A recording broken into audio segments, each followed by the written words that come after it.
आदिवासी सत्ता संपादक महापरिषद मनमाड शहर जिल्हा नाशिक आयोजित तसेच वंचित बहुजन आघाडीचे राष्ट्रीय अध्यक्ष ॲडव्होकेट बाळासाहेब तथा प्रकाश आंबेडकर यांच्या प्रमुख उपस्थितीत आदिवासी सत्ता संपादन महापरिषद जाहीर सभा बुधवारी पार पडली। कृषी उत्पन्न बाजार समिती मनमाड या ठिकाणी झालेल्या सभेत आदिवासी बांधवांसाठी काम करणाऱ्या सर्व संघटनांचे प्रतिनिधी येथे एकवटले। विधानसभा निवडणूक लढवण्याचा निर्णय या परिषदेत घेण्यात आला। राज्यात आदिवासींच्या बोगस नोंदी मिळून येत आहे। आदिवासी समाजाने अनेक मोर्चे काढले पण पेसा भरती होऊ शकलेली नाही। आदिवासींच्या हक्कांचा निधी लाडक्या बहिणीकडे वर्ग होत असल्याचा आरोप त्यांनी यावेळी केला। ओबीसीसाठी जे नेते पुढे आले त्यांना बदनाम करण्याचे षडयंत्र रचले जाते असा आरोप यावेळी करण्यात आला। विधानसभा पार्श्वभूमीवर निवडणुकीच्या देवळाली मतदारसंघातील वंचित बहुजन आघाडीच्या पदाधिकाऱ्यांनी पक्षप्रमुख प्रकाश आंबेडकर यांच्याशी चर्चा करीत सक्षम उमेदवार देण्याची मागणी केली। गोंडवान गणतंत्र पार्टी, एकलव्य आघाडी, महाराष्ट्र राज्य एकलव्य आदिवासी परिषद, भारत आदिवासी पार्टी, जयश आदिवासी संघटना, आदिवासी एकता परिषद, एकलव्य भिल प्रदेश संघटना, महाराष्ट्र आदिवासी अभियान, आदिवासी संघर्ष सेना या महापरिषदेत सहभागी झाले आहेत। वंचित बहुजन आघाडीचे नेते पवन भाऊ पवार, राज्य सदस्य चेतन भाऊ गांगुर्डे, तालुका अध्यक्ष बाळासाहेब बोरकर, शहराध्यक्ष ॲडव्होकेट आम्रपालीताई निकम, जिल्हा युवती उपाध्यक्ष कोमल पगारे, कादिर शेख, राजू धिवरे, गोरख चव्हाण, बाळा जाधव, जितेंद्र बच्चाव, पवार, राम बस्ते, जगदीश खरे, मुकेश खेरणार, समाधान देवरे या जिल्हा कमिटी सदस्यांसह जिल्हा कमिटी नाशिक पूर्व कपिल भाऊ आहिरे, जिल्हा अध्यक्ष संजय जगताप, आनंद शिनागरे, कादिर शेख, राजू धिवरे, गोरख चव्हाण, बाळा जाधव, जितेंद्र बच्चाव, पवार, राम बस्ते, जगदीश खरे, मुकेश खेरणार, समाधान देवरे आदी उपस्थित होते। माझं पोट भरलं, मी येणाऱ्या पिढीकडे कशाला माझं भागलं, पुढची पिढी बघून घेईल। माझं भागलं, पुढची पिढी बघून घेईल। मागच्या पिढीने ते जर घेतलं असतं तर आज आपण असं या ठिकाणी उभे नसतो अशी असणारी परिस्थिती। मागच्या पिढीने महात्मा फुले असतील, शाहू महाराज असेल, बाबासाहेब आंबेडकर असतील, यांना त्यांच्या पाठीमागे ताकद लावली नसती तर बदल झाला नसता ही लक्षात। त्याच्यामुळे इथे असताना आरक्षणाच्या विरोधात कोण कोण आहे?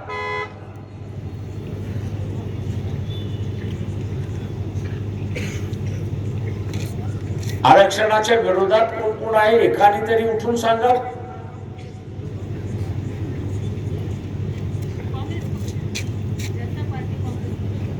प्राध्यापक किसन जाधव, अरुण जाधव, सन्मान्य व्यासपीठ सगळ्यांचं नाव घेत नाही, ते मला माफ करतील। त्याचा वेळ झालेला आहे।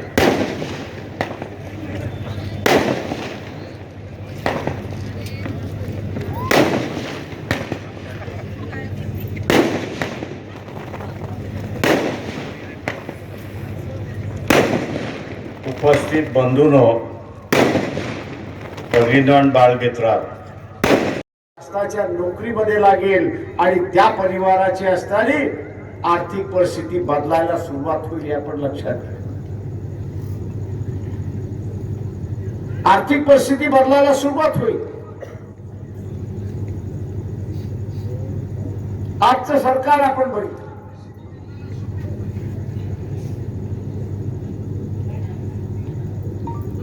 हे दुतोंडी सापासारखं सरकार, परदेशात गेलं की एक बोलतो आणि देशामध्ये आलं की त्याच्या उलट बोलतो।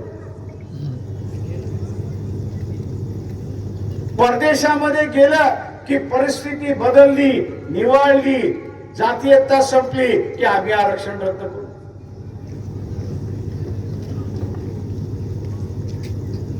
दुर्दैव असं मी म्हणेन, काँग्रेस पक्षाचं की आरक्षणाचं तत्व हे घटनेचा अविभाजित भाग आहे, आपण लक्षात घ्या। याला रद्द करता येत नाही. ज्या समाजाला आरक्षण मिळालेलं आहे, उद्या त्याच्यातला एखादा प्रगत झाला तर त्याला वगळण्याची असणारी सोय आहे.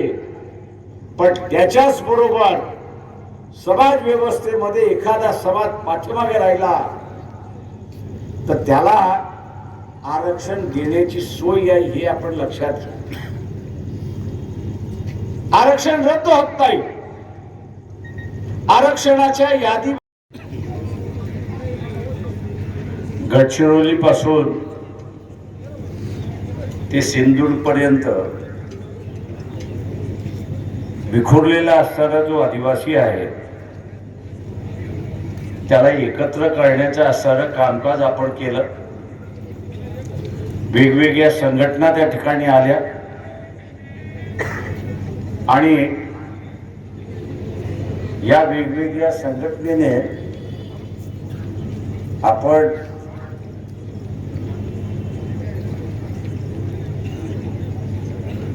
एकत्र यापुढे वाटचाल केली पाहिजे याची जाणीवेने जे सगळे एकत्र आले त्याचं असणारं स्वागत आपण या ठिकाणी केलं पाहिजे. 30 तारखेला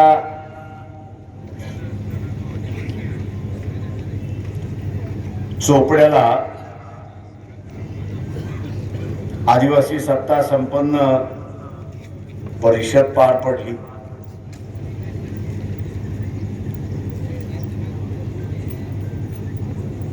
आणि ती पार पडल्यानंतर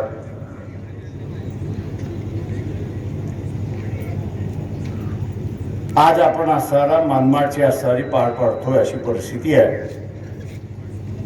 येत्या काही दिवसामध्ये नागपूरला सुद्धाच त्या भागातल्या आदिवासींची सुद्धा एक परिषद नागपूरला होणार आहे असा एक भाग आहे. सत्तेचं राजकारण पैशांच्या भोवती फिरतं. पहिले पैसा घ्यायचा, तो इलेक्शन मध्ये वापरायचा, निवडून यायचं आणि निवडून आल्यावरती परत पैसा कमवायचा. आता हे धंदे बंद झाले पाहिजे. बाबासाहेबांनी आपल्याला एका मताचा जो अधिकार दिलाय, तुमच्या पोटामध्ये जे एका मतात ताकद आहे तीच अदानी अंबानीच्या पोटामध्ये ताकद आहे. अदानी अंबानी आणि तुम्ही सारखे आहात. हा बाबासाहेबांनी तुम्हाला दिलेला अधिकार आहे. तो अधिकार जर योग्यपणे वापरला तर या अदानी अंबानीचे चमचे गळून पडतील. आणि तो शरद पवार म्हणतात की आदिवासींना आम्ही न्याय देऊ. अरे तुझा नातू त्या अदानीची ड्रायव्हरकी करतो. अदानीचा ड्रायव्हर आम्हाला न्याय देऊ शकत नाही तर बाळासाहेब आंबेडकर आम्हाला न्याय देऊ शकतात. ही भूमिका आता आदिवासींनी लक्षात घेतली पाहिजे. आता महाराष्ट्रातल्या सगळ्या आदिवासींना साहेबांनी एक केलाय. चांद्यापासून बांद्यापर्यंत, नागपूर पासून तर रत्नागिरीपर्यंत, इकडे उत्तर महाराष्ट्रापासून तर पश्चिम महाराष्ट्रापर्यंत भिलांना सांगितलं, कोळ्यांना सांगितलं, कोकणांना सांगितलं, सगळ्या जाती समूहांना सांगितलं, जमातींना सांगितलंय. आणि सगळ्या जमाती साहेबांसोबत एकत्र येत आहे. साहेब नागपूरला एक मोठी परिषद घेत आहे. त्या परिषदेच्या माध्यमातून तिसरी आघाडीची घोषणा करताय. आता महाराष्ट्रात आमच्यावरती जे आरोप करायचे, तुम्ही बीटी मार. अरे बाबा, ज्या छत्रपतीचा स्वतःचा बाप काँग्रेसचा खासदार आहे तो सुद्धा तिसरी आघाडी काढायचा प्रयत्न करतोय. जो बच्चू कडू एकनाथ शिंदे बरोबर गुवाहाटीला जाऊन आलाय तो तिसरी आघाडी काढायचा प्रयत्न करतोय. या लुच्च्या लफंग्यांच्या मागे लागून आपले मत पुन्हा चोरा भामट्यांना देण्यापेक्षा वंचित बहुजन आघाडीचा स्वाभिमानी पर्याय हा तमाम महाराष्ट्र स्वीकारेल. आणि SC ST छत्रपती शाहू महाराज अण्णाभाऊ साठे, अहिल्यादेवी राजमाता जिजाऊ या सर्व महापुरुषांना एकदा टाळ्यांच्या गडगडामध्ये या ठिकाणी आदिवासी परिषद सत्ताजी ही आजची जी सभा आहे या सभेचे अध्यक्ष माननीय श्रद्धेय बाळासाहेब आंबेडकर यांच्या विचाराला, तसेच बाबासाहेबांच्या विचाराला, भगवान तथागत गौतम बुद्धाच्या विचाराला या ठिकाणी वंदन करतो. मित्रांनो, आज खरं पाहता एक या ठिकाणी आपण ऐकलेलं आहे की एका गाण्याच्या चालातून आपण ऐकतोय की बाळासाहेबांना पाहिल्यावर भीम परतून आल्यासारखं वाटतंय. आणि खरोखर या ठिकाणी आता बाळासाहेबांना पाहिल्यानंतर बाबासाहेबांची आठवण यायला लागली आहे. आणि खरोखर आता बाळासाहेबांची गरज आपल्या समाजाला आहे. मित्रांनो, आज या ठिकाणी जो तळागाळाचा आदिवासी समाज आहे, नाशिकचा भूमिपुत्र असल्या कारणाने नाशिकच्या या क्रांतीभूमीमध्ये श्रद्धेय नेते SC ST ओबीसीचे कैवारी श्रद्धेय बाळासाहेब आंबेडकरांचं प्रचंड टाळ्यांच्या गजरात या मनमाड नगरीमध्ये आपण स्वागत करूया आणि उपस्थित सर्व बांधवांना विनंती करतो की आज बाबासाहेब आंबेडकरांचे नातू एक क्रांतिकारी विचारांचा धगधगता निखारा आपल्या नाशिक जिल्ह्यात मनमाड शहरात आला असताना इतक्या शांततेत जरी सभा पार पडली तर प्रस्थापितांना हादरे बसणार नाहीत म्हणून हाताच्या दोन्ही मुठी एकदा जोरदार वर करा आणि घोषणा द्या, वंचित बहुजन आघाडीचा SC ST OBC एकजुटीचा श्रद्धेय नेते बाळासाहेब आंबेडकर तुम संघर्ष करो. आवाज वृत्तसंकलन विभाग, नाशिक लोकशाही न्यूज, नाशिक.